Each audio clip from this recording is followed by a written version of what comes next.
ability to impose secondary sanctions on banks and financial institutions. Our great armed forces have laid the groundwork for achieving the President's objective of preventing Iran from ever obtaining nuclear weapons. They have shown America's resolve. Iran now faces a very clear choice with only two paths before them: complete global isolation and a subsistence economy, or a path back to normalcy with an opportunity to rejoin the global economy. Today, we are launching Operation Economic Outcast to foreclose every other option available to the Iranian regime. Treasury has mapped every node, every facilitator, and every network that Iran has used to smuggle oil and evade sanctions. Beginning today, the actions of Treasury and other agencies will tighten the noose and block every potential source of revenue that funds the IRGC and the evil Iranian regime. We are enforcing a zero leakage approach. There will be no minimal breathing space for the regime to rebuild its capacity to inflict terror against America and the world.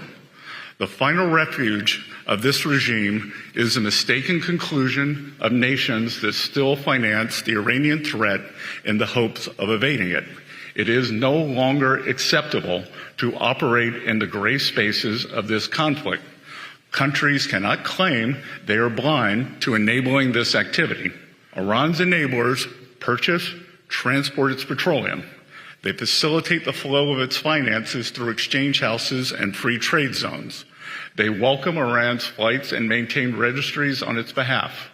They turn a blind eye to seaborne fuel transfers and overland transits.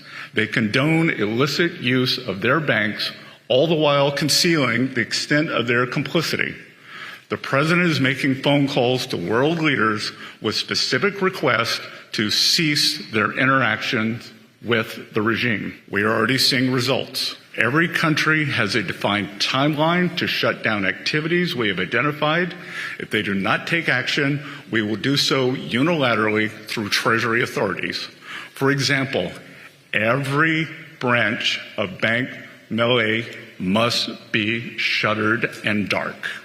And let me be clear, any entity that facilitates money laundering on behalf of Iran will be removed from the U.S. dollar system. The clock just started ticking. As I speak, Treasury's Office of Foreign Assets Control is also sanctioning over 60 entities, individuals, and vessels around the world that enable the Iranian regime to procure illicit nuclear and missile technology, conduct cyber operations, and generate oil revenue. This is a sustained campaign to collapse every last option for Iran. We find that the best way to engage with countries is through quiet diplomacy, and we are level setting with every country to tell them our expectations. We know who they are, they know who they are, so when the hammer of U.S. Treasury actions falls upon them, they will have no one to blame but themselves. I'm not going to name names, that we've already seen some results, and that I am confident the President, as you all know, is quite persuasive, and we are following his calls up with calls from visits and calls from the State Department and from the U.S. Treasury, telling leaders, the countries, and the entities exactly what we expect and the timelines. And I would expect that very quickly, if they do not respond, then you will see the ramifications of their actions. Can you say how far the timelines are?